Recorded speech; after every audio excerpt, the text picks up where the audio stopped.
Já vai voar. Já só tô andando. Ai, meu Deus. Tô andando no avião. Zum. Tem a roupa daqui. Então, ele vai correr muito, mas muito rápido, ó. Agora ele vai bem rápido. Tô bom, gente. Morrendo de ansiedade. Eu não gravei porque eu tava no posto. Mas me desculpa. Ela tá indo mais um pouquinho rápido. Olha as coisas fala as coisas aí. Ai, ela vai voar. Só tá falando assim porque vai voar. É, vai voar porque vai andar muito, mas muito rápido. Ela vai voar.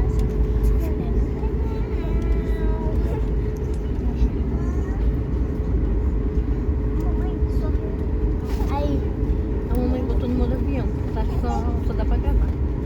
Não dá pra postar. mas eu vou postar. Gente, eu não sei postar ainda. Eu só sei postar no computador. Já como que eu falei pra vocês, mas essa é a parte 3. A parte 2, parte 3. Gritando. Tô com saudade. Mas eu falei da volta.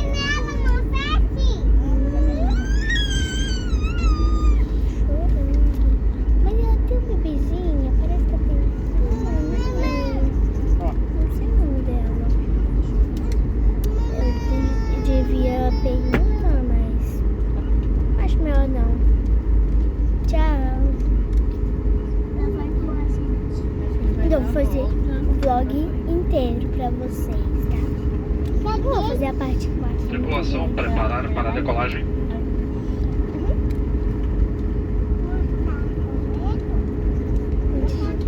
Olha a rapidez disso daqui.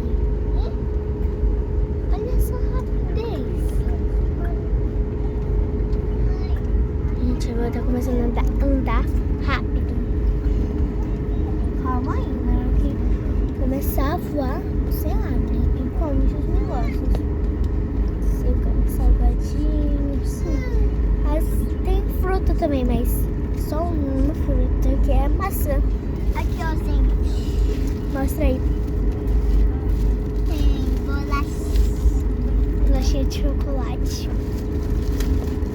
E tem 2 maçãs. Uma, duas. 2 maçãs mesmo. Eu não vim pra você. A gente vai deixar essa dos rosas ali. Não rosa, gente. Ela é blogueira. A gente não tem que pegar. Eu já se inscrevi no canal dela. Vocês se inscrevem. Mas se inscreve no meu também. Se inscreve em todos os canais que você ama. Olha, gente. Tá voando. Gente. Olha só isso. Mas eu quero que esse vídeo esteja mais visualizações. Gente, me desculpe, mas eu tô olhando mais prestando aqui pra vocês. Gente. Nível isso.